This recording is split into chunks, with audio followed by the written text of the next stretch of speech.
Baik, bismillahirrahmanirrahim. Assalamualaikum warahmatullahi wabarakatuh. Perkenalkan, nama saya Rafida dengan NIM 30300122081. Di sini saya akan memenuhi tugas akhir dari mata kuliah Hermeneutika Al-Quran.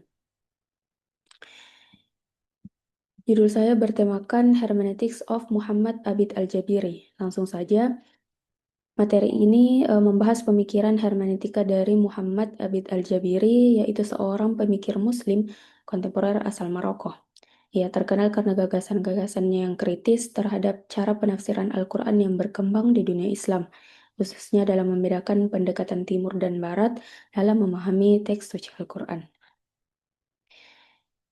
Kemudian biografi singkat dari Muhammad Abid Al-Jabiri, yaitu beliau lahir pada tanggal 29 Desember 1935 di Figuig, Maroko.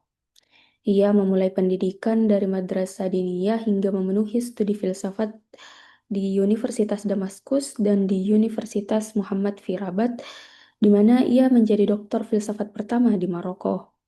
Selain aktif dalam pendidikan, ia juga terlibat dalam dunia politik melalui partai USFP. Ia dikenal sebagai akademisi dan penulis yang sangat produktif, serta mengabdikan hidupnya dalam mengajar filsafat dan pemikiran Islam selama lebih dari 45 tahun. Kemudian, redefinisi Al-Quran menurut Al-Jabiri. Menurut beliau, Al-Quran bukan sekadar teks, tetapi merupakan wahyu berbahasa Arab yang menyampaikan pesan universal. Ia menolak pandangan bahwa Al-Quran bisa sepenuhnya dipahami melalui terjemahan karena makna asli seringkali hilang dalam proses penerjemahan.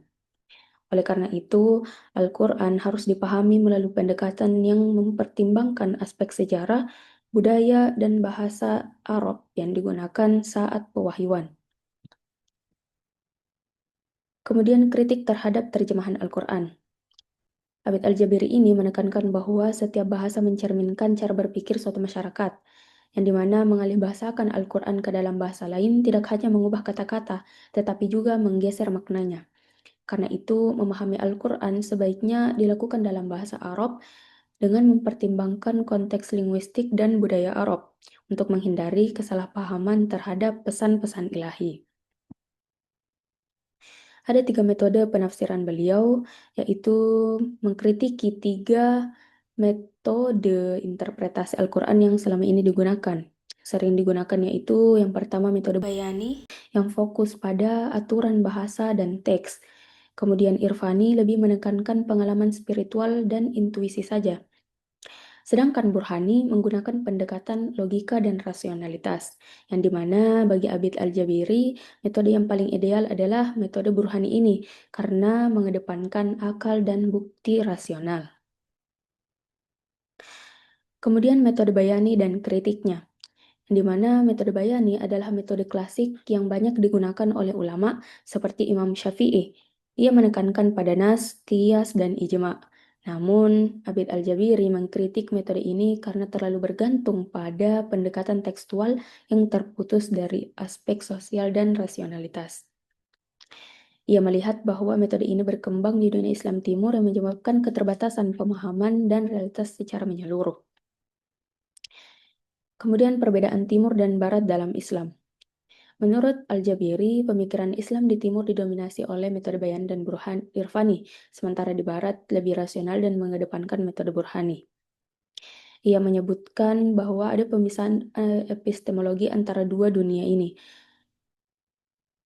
Tokoh seperti Ibnu Rushd tidak melanjutkan tradisi dari Al-Farabi atau Ibnu Sina, tetapi menjadi simbol pembaruan pemikiran Islam Barat yang rasional dan kritis. Jadi menurut Abid Al-Jabiri ini, Al-Quran memiliki sifat yang continuous, yang dimana memiliki sifat berkelanjutan sesuai dengan berkembangnya zaman. Jadi kesimpulannya, hermeneutika Abid Al-Jabiri berusaha menawarkan cara pandang baru dalam menafsirkan Al-Quran secara kontekstual, rasional, dan ilmiah. Ia menekankan pentingnya sejarah, bahasa Arab, dan akal sebagai kunci memahami wahyu. Kritiknya terhadap metode klasik membuka ruang pembaruan bagi studi Islam kontemporer agar lebih relevan. dengan perkembangan zaman. Mungkin itu saja dari saya. Lebih dan kurangnya mohon dimaafkan. Wabillahi taufiq wal hidayah. Wassalamualaikum warahmatullahi wabarakatuh. Thank you for watching.